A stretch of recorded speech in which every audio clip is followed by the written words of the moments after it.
තාම නැද්ද අක්කේ හම්බුනේ? මොකද්ද? මොකද්ද කියන්නේ? දැන් අවුරුදු ගානක් තිස්සේ අක්කා හොයන්නේ දුවට කොල්ලේ. කොල්ලෝ නම් එනවා ඉතින් මදි නොකියන්න. දුව කැමති වෙන්නේ නැතේ. අර ඊයේ ආවේ ලොකු සෙනගක් එක්ක මනමාලේ. ඒකටත් බෑ කිව්වද? ඒ කොල්ලගේ තාත්තගේ තාට්ටේනේ. දැක්කේ නැද්ද? කවදා හරි ඉතින් ওই කොල්ලගෙත් ඔච්චරනේ. අපේ දුව නම් දැක්ක ගමන් කිව්වා ඕක හරියන්නේ නැහැ කියලා. හැබැයි ඇයි අක්කේ උච්චර කැමති වෙන්නේ? එයා එහෙම ලේසියෙන් මේ පිරිමින්ට අහු වෙන જાතිය කෙල්ලෙන් නෙමෙයිනේ. හොඳට තෝරලා බේරලා හොඳම කෙනෙක් හොයාගනි. පොඩ්ඩක් හොයලා බැලුවද අක්කේ? වෙන හුටපටයක්වත් තියනවද දන්නේ නැහැනේ. නැත්නම් උච්චර කැමති වෙන්නේ? අපේ ඉතින් කී දෙනෙන්නම් අපේ දුවගේ පස්සෙන් ආවද ඒ කාලේ? ඔය යාළු වෙලා හොරෙන්ම කසාදත් බැඳලා ගෙවල් වලට කියන ළමයි හදලා නෑනේ අපි. නෑ ඉතින් මේ ඔය හඳහනවත් පොඩ්ඩක් බලව ගත්තොත් හොඳ නැද්ද? හොඳ බලගතු ජන්මලාභියෙක් හම්බෙනවයි කියලා හඳහන බලලා කිව්වා මැයි මාසයෙන් පස්සේ. දෑවැද්දක් එහෙම ලෑස්ති කරගන්න වෙයි එහෙනම්. බලගතු වෙන තරමට ඉල්ලීමුත් වැඩිනේ. ඉතින් අනේ ඒකට අපේ ළමයි. එයාලම සහකාරයෝ හොයාගත්තා. ওই දෑවැදි ප්‍රශ්න මොකුත් ආවේ නෑ. රත්තරන් ළමයි. ඊයර පාරට ඇහුණා.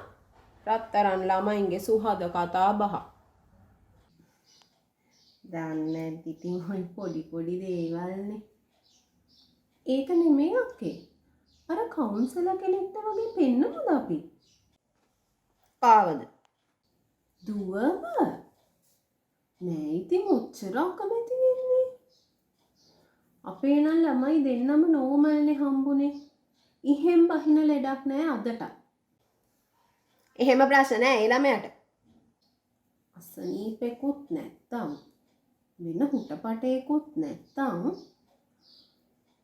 අනේ මන්ද ඉතින් දැන් කාලේ අහන දකින දේවල් එක්ක නේද අක්කේ. ඔය නිතර යන්නේන ගෑනු දරුවෙක්වත් අනේ මේ සුමනා නෑ මට ඉතින් හරි දුකයි අක්කේ මේ දුව මෙහෙම එකලාසයක් නොවී ඉන්නවට. අක්කට උනත් හිතේ නිදහසේ මැරෙන්න බෑනේ මෙහෙම ඉඳද්දි. ඒකයි.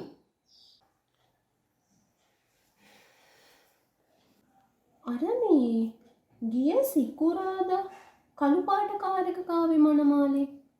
ඒකටත් බෑ කියන්නේ නැතිනේ. ඒ දරුවගේ ඉංග්‍රීසි හරි මදි.